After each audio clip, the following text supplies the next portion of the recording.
Saudara-saudara, khotbah kali ini akan sedikit berbeda. Saya tidak akan membacakan ayat di awal, akan ada beberapa ayat yang kemudian akan kita ikuti.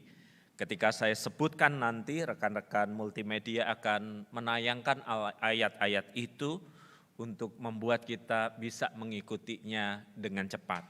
Anda juga bisa membuka Alkitab Anda, baik Alkitab digital maupun Alkitab biasa.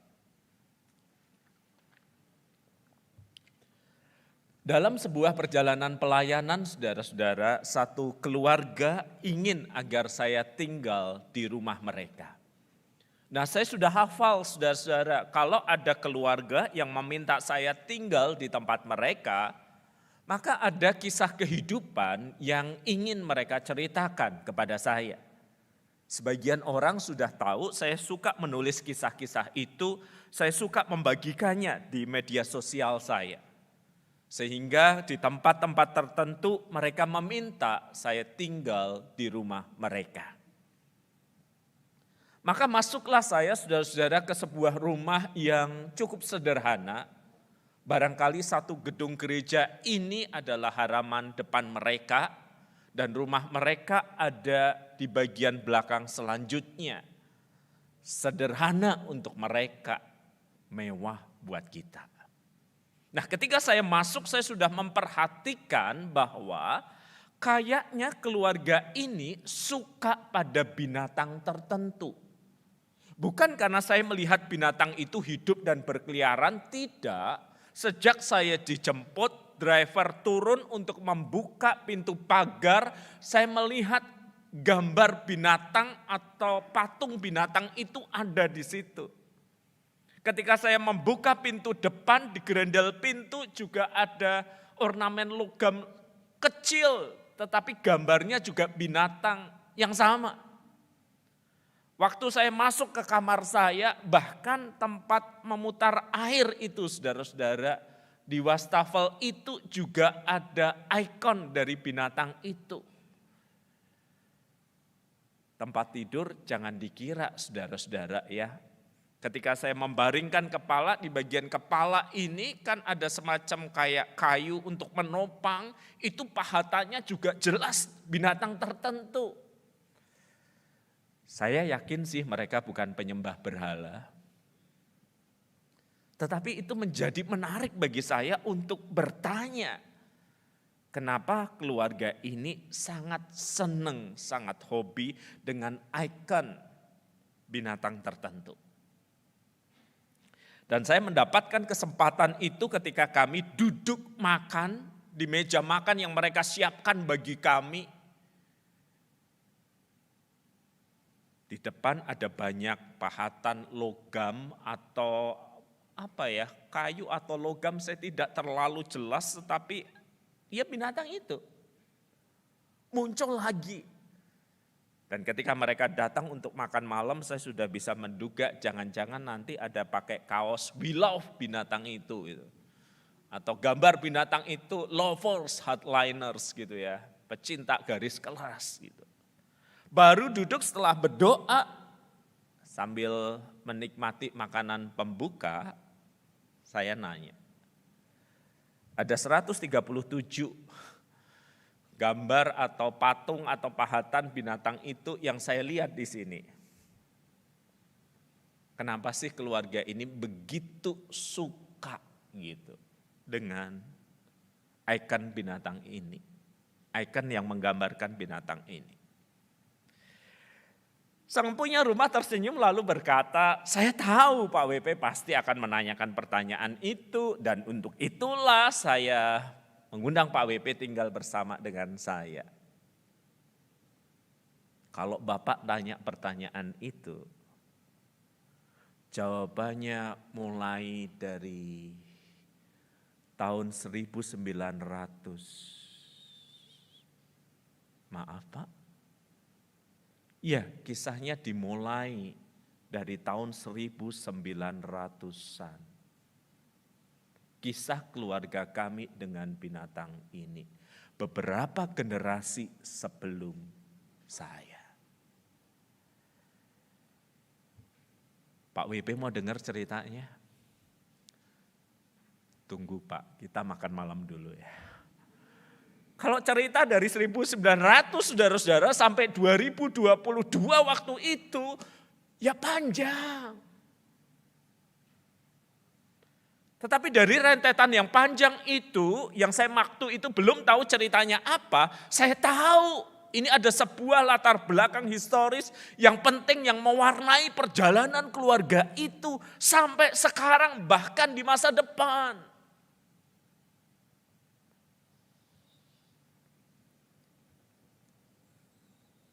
Beberapa hari menjelang khotbah Jumat Agung ini, ada yang DM di akun Instagram saya.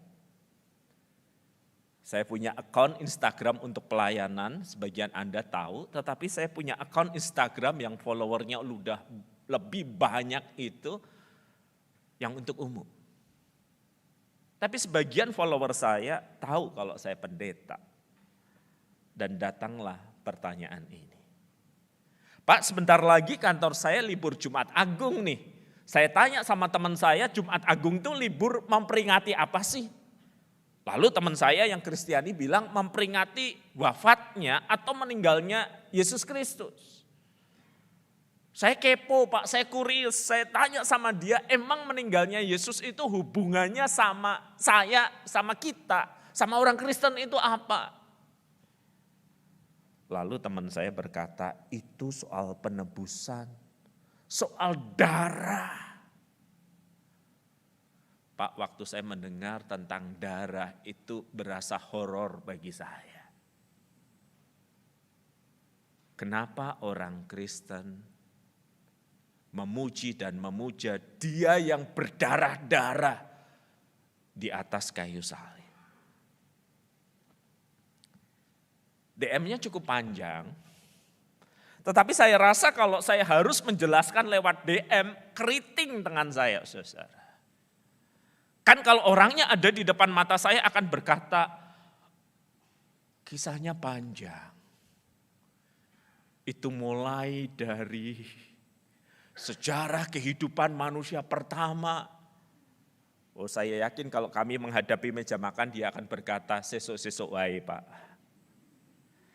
Tetapi itulah realitas sesungguhnya tentang Dia yang tersalibkan, tentang darahnya yang tercurah itu, saudara-saudara. Tahukah Anda, saudara-saudara, kapan pertama kali darah binatang itu tercurah? Tahukah Anda, saudara-saudara, kapan di dalam catatan Alkitab untuk pertama kali ada darah binatang yang harus dicurahkan demi kepentingan manusia? Saya ingin memulai dari Kejadian pasal 3 ayat yang ke-7. Setelah manusia jatuh ke dalam dosa, Alkitab mengatakan maka terbukalah mata mereka berdua, Adam dan Hawa, dan mereka tahu bahwa mereka telanjang. Setelah manusia jatuh ke dalam dosa, mereka tahu mereka telanjang. Mereka hendak menutupi rasa malu. Saudara-saudara, waktu mereka menyemat daun pohon ara dan membuat cawat, mereka enggak sempat research. Daun apa yang paling enak ya dibuat cawat ya? Kenapa saudara-saudara? Karena daun pohon ara itu permukaannya kasar dan gatal.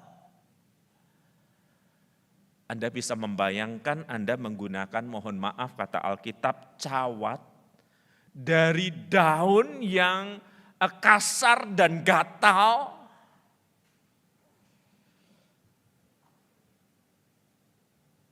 Kira-kira bertahan berapa lama sebelum Anda ketemu dokter kulit?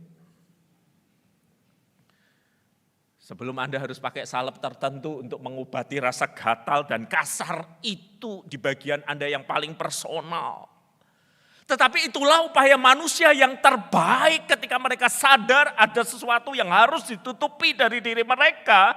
Mereka meraih apa yang dengan cepat mereka bisa raih. Tidak nyaman, tidak indah. Dan walaupun manusia sudah jatuh di dalam dosa, Tuhan tahu Dia pencipta. Daun pohon ara itu enggak nyaman. Lalu disinilah pertama kali darah tercurah. Kejadian 3 ayat 21. Dan Tuhan membuat pakaian dari kulit binatang. Dan kita tahu untuk membuat pakaian dari kulit binatang, binatang itu harus kemudian dibunuh terlebih dahulu. Ada darah yang tercurah. Dan pakaian dari kulit binatang itu, saudara-saudara, perhatikan ini bukan sekedar cawat tetapi pakaian dari kulit binatang diberikan kepada manusia itu Adam dan istrinya Hawa, lalu mengenakannya kepada mereka.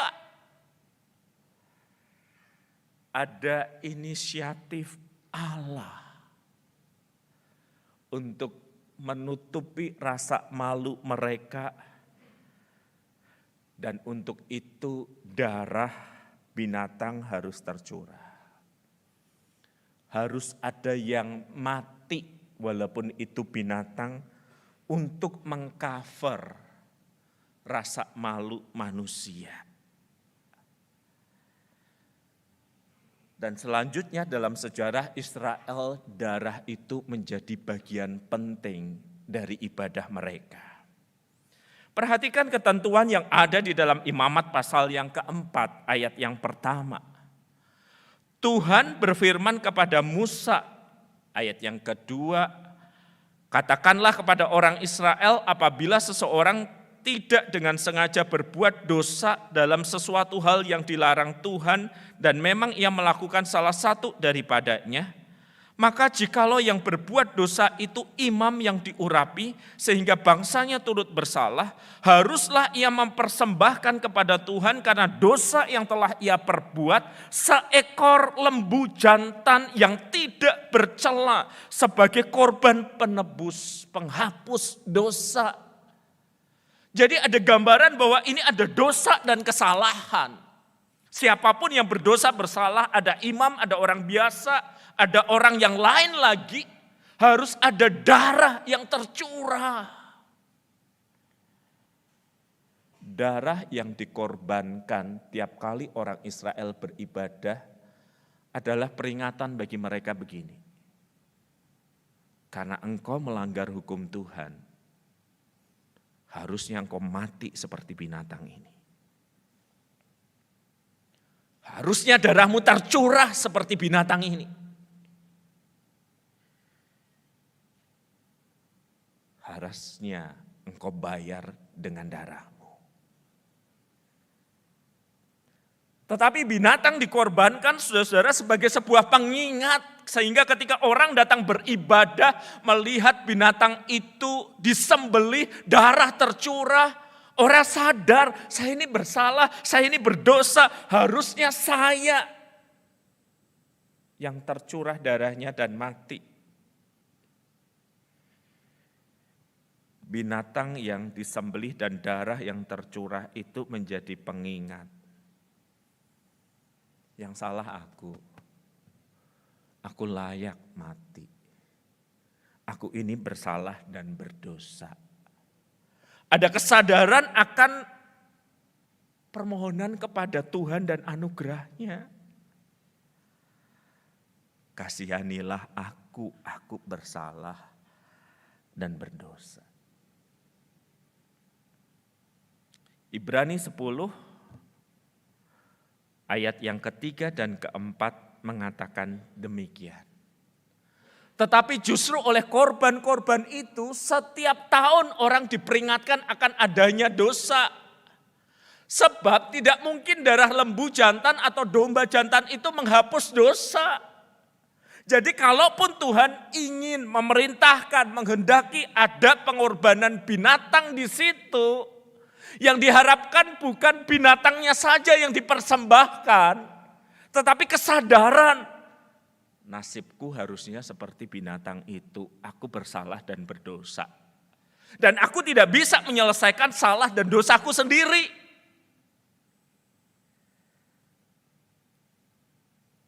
Aku hanya bisa memohon anugerah Tuhan buatku.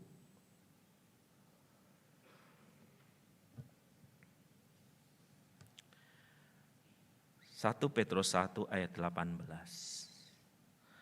Sebab kamu tahu bahwa kamu telah ditebus dari cara hidupmu yang sia-sia, yang kamu warisi dari nenek moyangmu.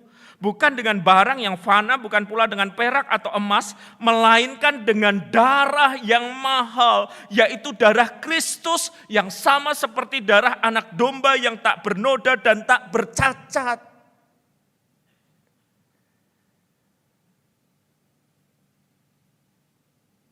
Firman Tuhan mengajak kita untuk melihat, kalau domba dan berbagai macam sembelihan tadi hanya menjadi pengingat, kamu berdosa.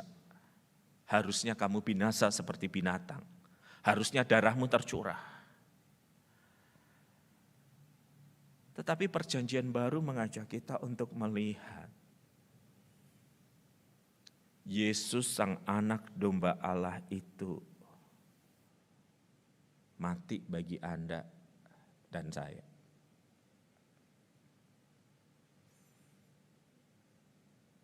Untuk menebus segala dosa dan kesalahan kita. Untuk menggantikan tempat kita. Dan Alkitab berkata, itu karena Dia mencintai kita.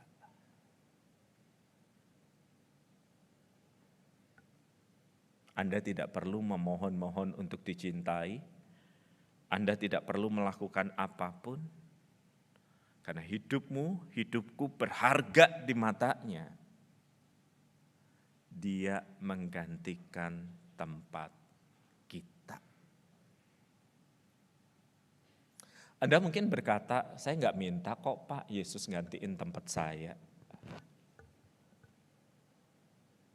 Saya enggak memohon itu. Tetapi Alkitab menegaskan, karena Anda dicipta dalam gambar rupanya dan terjatuh. Maka sebagai pencipta yang penuh kasih karunia dan anugerah, Bapa mengutus anaknya, Kristus anak domba Allah, mati bagi kita.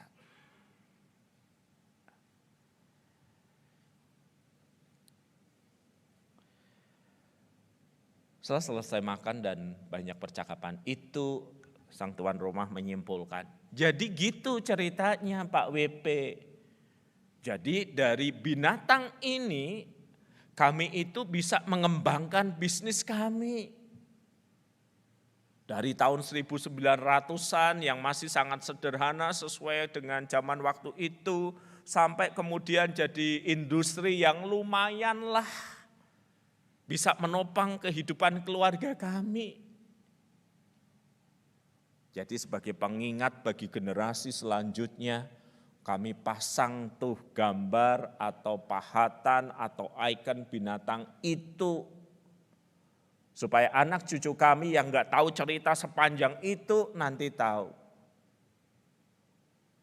Hidup kami itu ditopang oleh binatang ini. Supaya anak cucu kami juga seperti Pak WP akan nanya, kenapa sih kita punya banyak gambar binatang ini? Dan di situ kami cerita bagaimana hidup kami diselamatkan, ditopang, dan berkembang gara-gara binatang ini.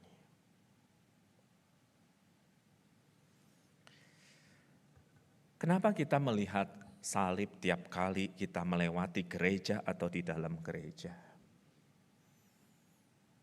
Supaya kita ingat, kita yang lari dari Tuhan dengan segala salah dan dosa kita. Kita yang mencoba menutupi salah dan dosa kita dengan sesuatu yang membuat kita tidak nyaman. Bapa di surga berbelas kasihan kepada kita. Kita yang dihakimi dengan rasa bersalah dan berdosa. Bagaimana mungkin aku melakukan ini dan itu, tetapi realitanya begitu. Dan itu yang membuat hidup kita tidak berharga. Tiap kali kita melihat salib itu kita diingatkan sebegitu berharganya hidup kita.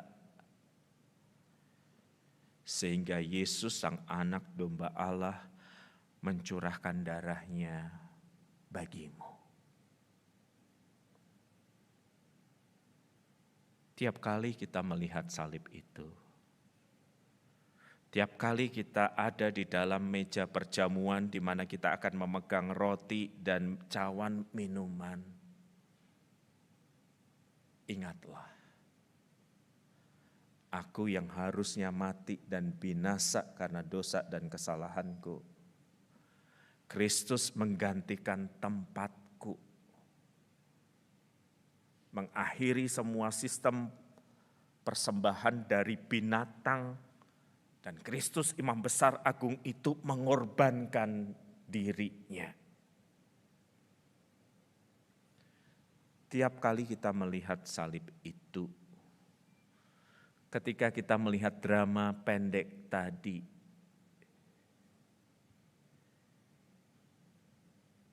dan ketika saya melihat seperti darah yang ada di lantai sisa drama tadi, itulah harusnya hidupmu dan hidupku, binasa. Tetapi Kristus mengganti kita, karena Dia mencintai kita. Mari kita berdoa.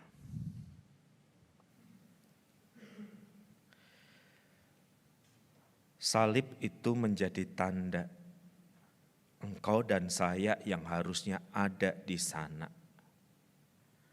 Alkitab berkata upah dosa ialah maut, mati, binasa, terpisah dari Allah selama-lamanya. Tetapi kasih karunia di dalam Kristus adalah kehidupan yang kekal. Sejak semula Tuhan begitu mencintai manusia. Ia mengorbankan binatang untuk membuat pakaian bagi manusia. Kristus Yesus Sang Sabda menjadi manusia, menderita, menggantikan tempatmu dan tempatku. Karena Ia mencintaimu, karena Dia mencintaiku. Dan tiap kali kita melihat salib itu,